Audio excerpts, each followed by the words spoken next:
Hello and welcome to episode 44 of Soccercraft. In the last episode, we decided that I need a bee farm. Now you may be thinking, Sokka, that's a bee farm right in front of you, but we need it to be automatic. Automatic bee farms are where it's at in 1.17 because of all the uses of the wax. With the honeycomb, you're able to make candles, which are a fantastic new light source for 1.17, and you're also able to wax your copper blocks so they don't change colors anymore. So just do that, and basically that should mean I don't have to take my axe to this stuff anymore. Hopefully. And you know, it's only been like, what, 5 episodes since we decided to do a bee farm? And yeah, some people in my Twitch chat have really been on me to get started on this bee farm. So what I did in between episodes was I flattened out this area and got down the shape of the structure that we want to build here. So in order to help speed things along, I spent a lot of time here in between episodes with the bees, farming up a bunch of beehives that have the maximum amount of bees that you can fit inside. So this basically means we're set on bees for the honeycomb farm, and you know what, maybe we'll also make a honey bottle farm today as well. Before I go ahead and build the farms, I want to show you guys how the redstone works. So this is the redstone to collect honey bottles from the hives, and this is the redstone to collect honeycombs from the hives. Both of these redstone designs are very compact and easy to do, and I'm going to explain to you how they work. What you need to know about farming honey bottles. You need to make sure the dispenser is completely filled. If the dispenser is not completely filled with glass bottles, the honey bottles will just end up back in the dispenser.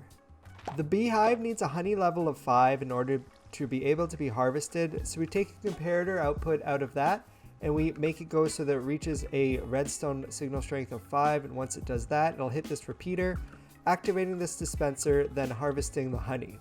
We also make sure to have this small area for the bees so that they pay attention to the flower very quickly and get back into the hives as quickly as possible. At the back of the honey bottle farm, we have 2 pieces of glass here to help bring the redstone signal up, because if these were blocks of stone, the redstone signal output doesn't go through and it just gets stuck down at the bottom here. So we need transparent blocks. So we take these and change it with glass, and it should be able to transport the signal strength up to the top here and collect us some honey. And now a quick look at the honeycomb farm.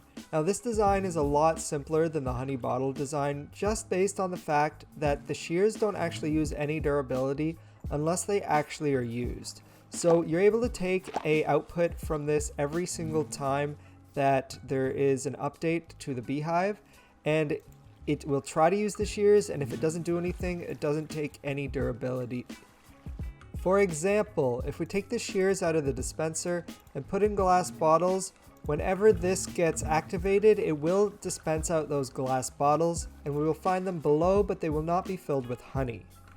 That is because it didn't wait until this was full, and it just sends the glass bottles right through and sends them along. So because we have to wait until it's full in order for the glass bottle to be dispensed, you need to use this setup, which, here, let's put those in there. And on this side, because you don't actually have to wait and you can try to trigger it every single time, we can just fill it with shears and trigger it every single time there's an update to the beehive. Did that make sense? I hope that made sense. Well, anyways, now I'm going to go off into a live stream, build up these farms, and bring you guys back to show you everything when everything is done.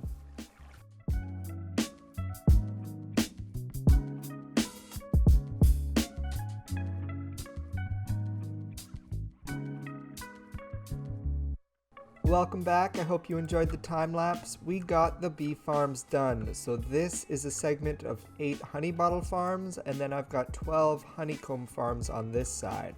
And let me just go behind and explain everything. You guys already saw the designs for how we do the redstone before we got started, so you're familiar with this and this, but basically we have the hopper lines running along underneath all of this to take all of the drops out along through the wall there and up to this item elevator that brings it up to the top where we're doing the build in a little bit. And it's the same idea here on the other side. It comes around and goes to this other item elevator, and if we go to the top, you can see that we have a few station setups for a few items. So here's where the honeycomb comes up, and we've already collected a whole bunch of this stuff while we've been building it. And so we've now got this station for honey bottles, and whenever I take this, turn it into just some regular old honey blocks, we're left with a whole bunch of extra glass bottles. So I created this drop-off station that sends it back and loads up the dispensers below with extra honey bottles. I also have a few shulker boxes over here, keeping these hoppers loaded with extra bottles at all times. So this farm is basically never going to run out of bottles. Now that the bee farm is finally operational, I say it's about time we finally get started with waxing all the copper in the Sun Warrior Temple village.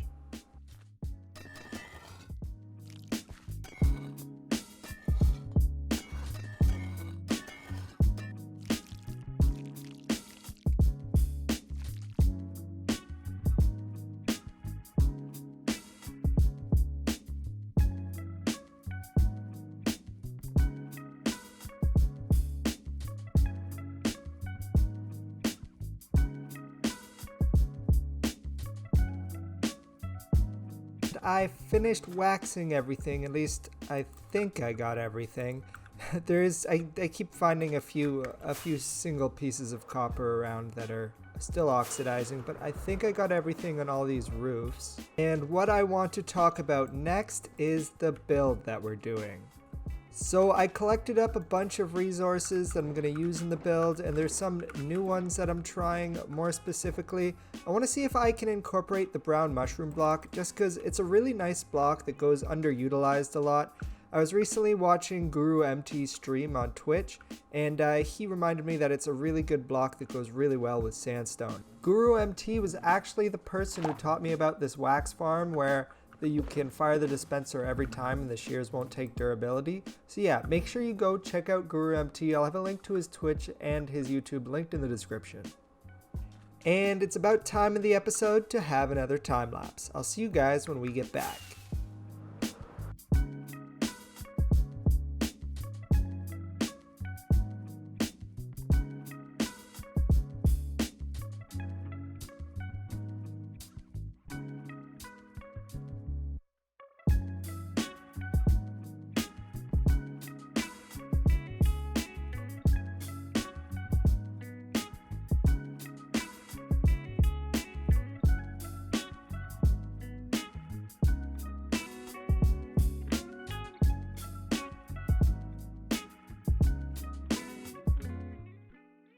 And the bee farm build is complete. Well, as complete as it's going to get in this episode. But let's have a bit of a tour around, shall we? We're already finding spots where I forgot to oxidize some copper, but I also made this nice little area out here where they would have planted their flowers, because this is the bee area where the Sun Warrior Temple people definitely worked with bees, right? You know, it seems accurate to the show. Anyways, we walk inside, and I did the interior for this first floor, and I'm really liking how it looked. Going around, we'll have a quick look around. We've got our stations. This is our station for putting our bottles back. This is where our honey bottles are coming in, and way off in this corner is where we can grab our honeycombs from. So everything's still extremely functional, but also looking really awesome. We're continuing the overgrown look in this area, but I'm trying to make it look a little bit deserted, because if you watch the show, the Sun Warrior Temple villagers actually do still live here. They just kind of keep the place a mess apparently. But we have a few stands here checking what I'm imagining our bottles going to be of honey, and a few of their notes just scattered around. And then if you come to this back corner here, we've got a little bit of a custom bench with some armor stands down on the ground looking like it's holding this bench up. And they got some honeycombs for testing and honey bottles for testing, and leaving the place a mess as Sun Warrior villagers do.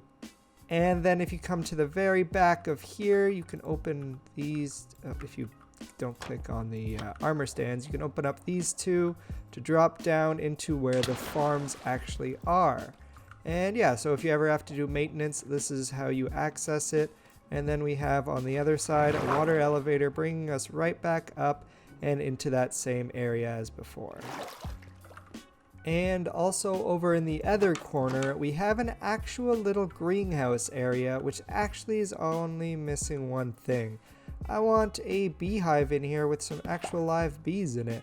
So I'll have a few bees flying around in this greenhouse every once in a while. I'm gonna try to remember to not harvest the honey from this hive, otherwise the bees are gonna try to attack me, and I don't want that. But yeah, this was just another nice little touch to add to this area, and I'm really happy with how this room turned out, and its access to the back looks really good as well. This wall is looking a little flat. I'm probably going to do something about that a little bit later, but I'm trying to make everything look still a little bit more broken and worn down by making it look like it's missing bricks in a few places all over the build, and just so much blocks I forgot to. I made the wax farm, but apparently I just forgot to use all the wax. Anyways, what I'm trying to say is I'm really happy with how this build is turning out.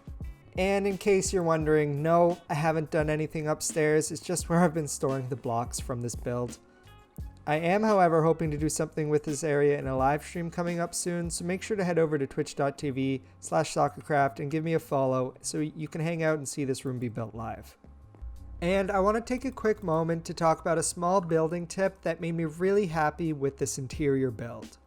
And it's just this wooden pillar behind me.